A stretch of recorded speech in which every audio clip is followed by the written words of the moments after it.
Assalamualaikum, jumpa lagi dengan saya Fadlianto. Apa kabar teman-teman? Selamat siang.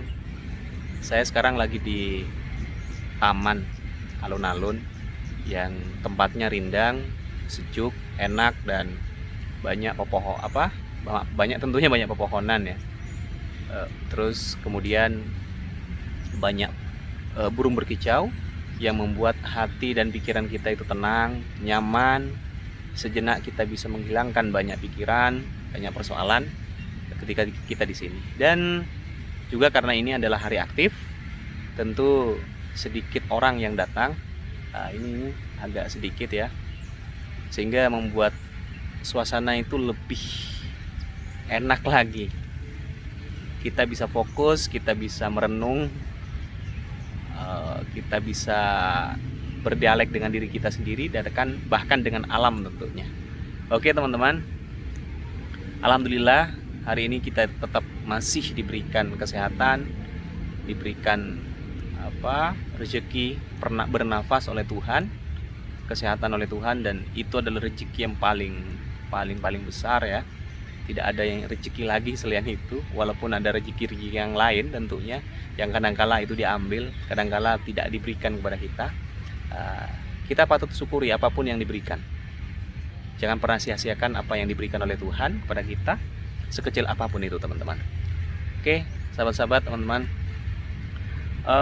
di video saya sebelumnya saya mengupas tentang lembaga survei ya, lembaga survei LSI DNJA yang merilis hasil survei di bulan Mei ini, yang mana elektabilitasnya itu kisaran secara keseluruhan dari 3 besar itu adalah Prabowo yang paling unggul. Hari ini saya juga akan mengupas tentang hasil survei salah satu lembaga survei yang insya Allah independen, dan itu sangat bisa dipercaya teman-teman, karena dia mengumpulkan secara pribadi, secara kelembagaan untuk risetnya sendiri, yaitu Litbang Kompas teman-teman.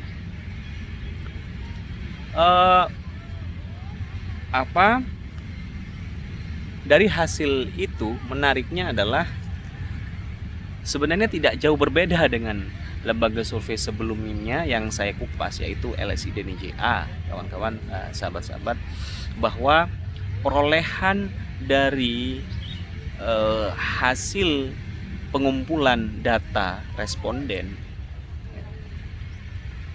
dari semua kandidat yang disodorkan dari semua nama kandidat yang disodorkan dalam kuesioner itu, Prabowo tetap menjadi salah satu kandidat yang unggul teman-teman. Jadi metode pengumpulannya yaitu metode pencuplikan bertingkat di 38 provinsi dengan margin of error 2,83%.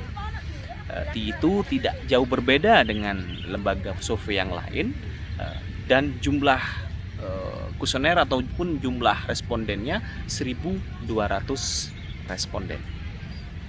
Ini tidak jauh berbeda, dan margin of errornya pun tidak jauh berbeda dengan yang lain. Dan di sini kita bisa melihat bahwa hasil dari perolehan itu, elektabilitas calon presiden dikumpulkan 3 besar, yang mana Prabowo unggul di angka 24,5%, Ganjar 22,8%, Anies 13,6%. Ya, saya ulangi, Prabowo Subianto 24,5%, Ganjar 22,8%, dan Anies 13,6%. Jadi yang menarik dari beberapa hasil survei, dari beberapa lembaga survei ya, di sini untuk kandidat Ganjar mengalami penurunan yang lumayan signifikan. Kenapa? Karena ada beberapa faktor-faktor yang kemudian mendasari penurunan jumlah elektabilitas dari Ganjar Pranowo. Salah satunya yang paling punya dampak besar adalah gagalnya Indonesia jadi Maaf teman-teman, lagi ada helikopter lewat. Helikopternya Polri lagi. Jadi yang menarik di sini saya lanjutkan bahwa ada penurunan elektabilitas di kandidat Ganjar Pranowo.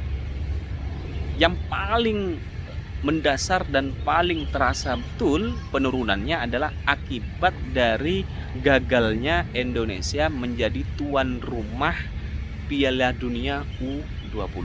Kenapa kemudian itu punya implikasi yang besar terhadap penurunan elektabilitas Ganjar? Karena kebetulan Ganjar itu salah satu tokoh yang menolak ketika timnas Israel akan bertanding melawan Indonesia.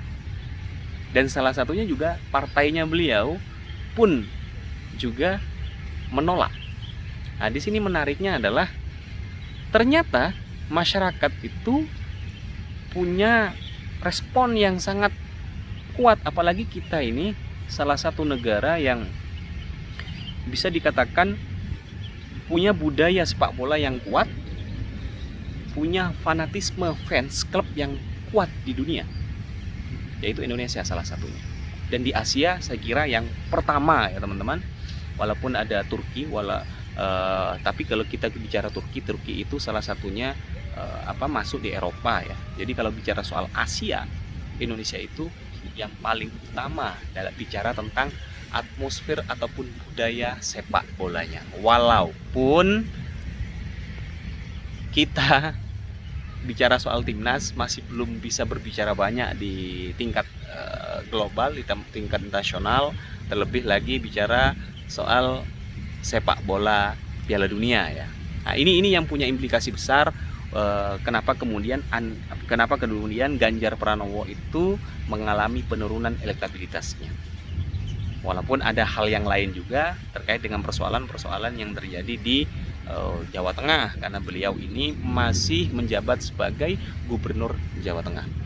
Oke teman-teman, ini bicara tentang keseluruhan dari hasil survei dengan nama-nama ya, mengumpulkan menghasilkan 3 besar nama. Dan ketika bicara simulasi 3 nama, yang ini juga tetap sama dari hasil riset Litbang Kompas ya, dengan jumlah responden 1049 responden, margin of error 3%. Di sini bisa dilihat bahwa Ganjar itu memperoleh urutan pertama dengan 40% elektabilitas, dan Prabowo Subianto 36,8%, Anies Baswedan 23,2%. Nah, pertanyaannya di sini kemudian, kenapa dari hasil survei sebelumnya dengan nama-nama calon kandidat, ketika simulasi 3 nama, kenapa Prabowo Subianto itu cenderung di bawahnya Ganjar? Nah, ini pertanyaan yang menarik dan kita perlu kupas. Kenapa? Karena memang ketika simulasi 3 nama, ini kan yang paling atas 3 besar itu adalah Prabowo, Ganjar, dan Anies. Ketika kita bicara konteks Anies ini adalah antitesa dari pemerintah pusat. Dan kebetulan bicara soal kedekatan garis politik, budaya politik, tentu pemilih Anies ini sebenarnya hampir sama dengan pemilih Prabowo Subianto di 2019. Jadi dari hasil riset ini bisa dikatakan bahwa suara Prabowo yang diperoleh dari 2019 yang akan dikonversi menjadi suara nanti di 2024 itu 54% dari suara keseluruhan Prabowo di 2019. Nah, sisanya 36,6% ini beralih kepada Anies Baswedan. Ya, karena kita ketahui, kita sadari bahwa di 2019 Prabowo Subianto bersama Sandiaga Uno itu menjadi lawan head to headnya Jokowi Ma'ruf Amin, yang notabene adalah tentu di waktu itu menjadi antitesa dari pemerintah. Ketika Prabowo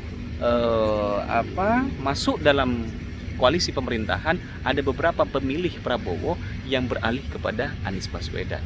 Itu yang membuat suara Prabowo itu terpecah menjadi dua, masuk ke Anies Baswedan. Nah, ini menariknya teman-teman. Dan kemudian simulasi dari hasil riset Litbang Kompas tidak hanya terpaku pada 3 nama, tapi juga 2 nama kandidat. Dari 2 nama kandidat ini, simulasinya dibuat antara Prabowo dan Ganjar, walaupun sebenarnya ada juga Prabowo Anies dan juga Ganjar Anies dan sebaliknya.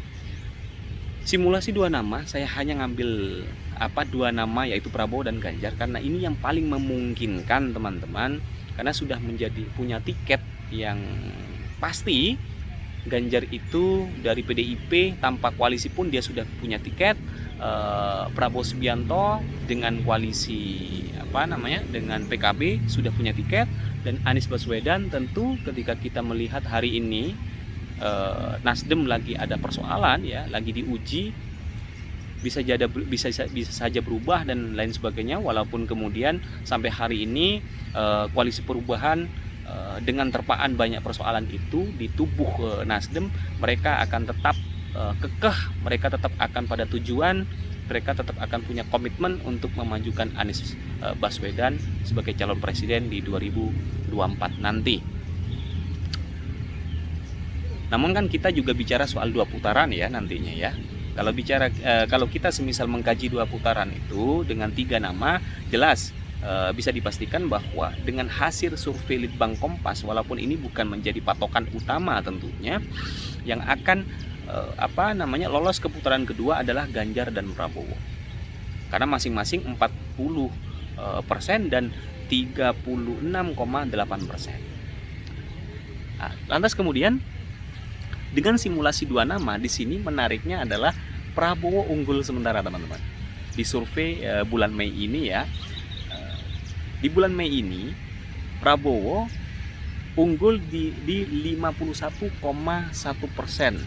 jumlah elektabilitas, dan Ganjar Pranowo 48,9%, selisih 2,2%. Dengan jumlah responden 984 responden, margin of error 3,1. Ini sangat tipis dan kecil sekali, dan potensinya berubah bisa saja, dan itu besar terjadi.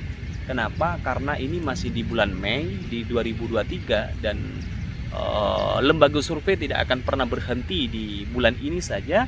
Lembaga survei akan terus mengumpulkan data responden, bicara tentang elektabilitas dari kandidat sampai hari H nanti teman-teman. Dan itu akan terus berubah, dan ini akan dinamis ya, karena kita tidak akan tahu nanti ke depan akan ada dinamika apa lagi, ada persoalan apa lagi yang akan berpengaruh terhadap turun ataupun naiknya elektabilitas dari kandidat-kandidat itu. Pengumpulan data ini itu dimulai dari bulan Maret, April, Mei, kurang lebih 2 bulanan sampai 3 bulan ya.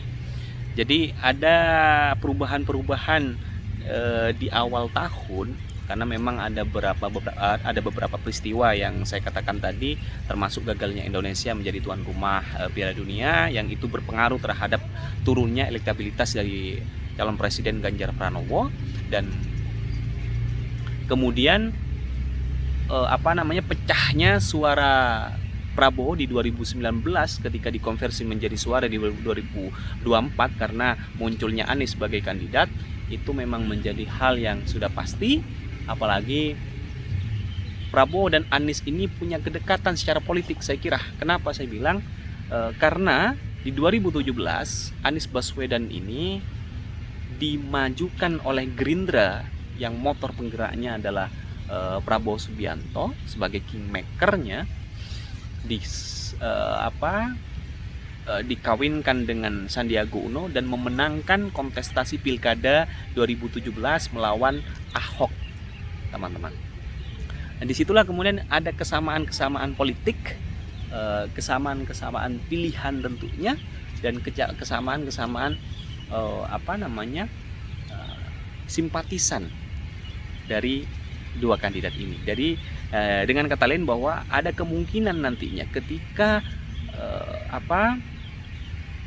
Pilpres ini 3 nama, dan itu sudah pasti akan 2 putaran, suara Anies ketika dia tidak bisa melenggang ke putaran kedua, suara Anies dimungkinkan akan beralih atau dilimpahkan ke Prabowo Subianto. Walaupun kita tidak tahu nantinya dari peta berikutnya siapa kandidat wakil presidennya, karena beberapa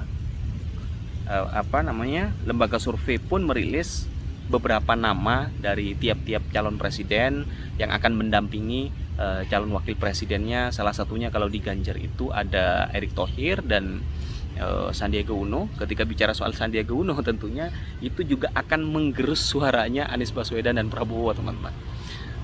Ini dinamis ya. Kita tidak bisa menduga-duga hari ini. Ini hanya kemungkinan saja dari lembaga survei. Kapanpun bisa berubah.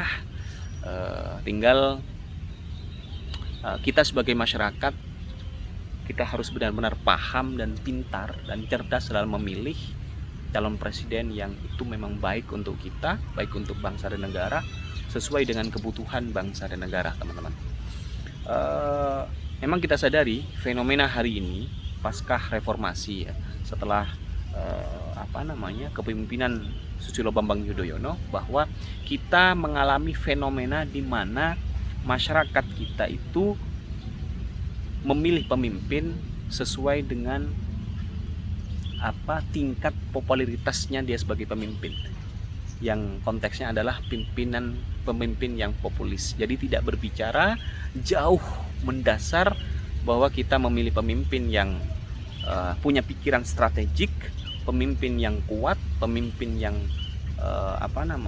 tegas, pemimpin yang punya pikiran yang hebat, pemimpin yang punya kecerdasan yang hebat, pemimpin yang mau berkorban untuk rakyatnya, tidak hanya sekedar dia datang dekat dengan rakyat, menyapa rakyat. Ini yang hari ini fenomena terjadi, dan itu kita harus bongkar bersama sebagai masyarakat yang setidaknya sadar, sebagai anak muda, sebagai ini menjadi tanggung jawab kita bersama-sama, para intelektual tentunya, untuk menyadarkan dan untuk membongkar hal-hal yang semacam ini. Karena kita sadari, teman-teman, di pelosok desa, di pedesaan-pedesaan terluar, masyarakat kita itu hanya melihat televisi, hanya melihat sosial media, dan itu pun kalau kita bicara soal sosial media itu bisa saja hoax, bisa saja tidak, dan masyarakat itu menelan mentah-mentah karena memang budaya literasinya yang cenderung rendah. Nah, disinilah tanggung jawab kita untuk memahamkan mereka, bukan untuk menyesatkan mereka, teman-teman. Oke, terima kasih teman-teman. Jangan lupa 2024 pilih yang tepat untuk kita. Pilih yang kuat, pilih yang hebat, dan pilih yang punya pikiran strategik. Oke, teman-teman, kalau ingin berdiskusi, komen di kolom komentar, dan juga jangan lupa yang belum subscribe karena tidak dipungut biaya, like and share, dan juga tombol loncengnya. Oke, terima kasih. Assalamualaikum warahmatullahi wabarakatuh.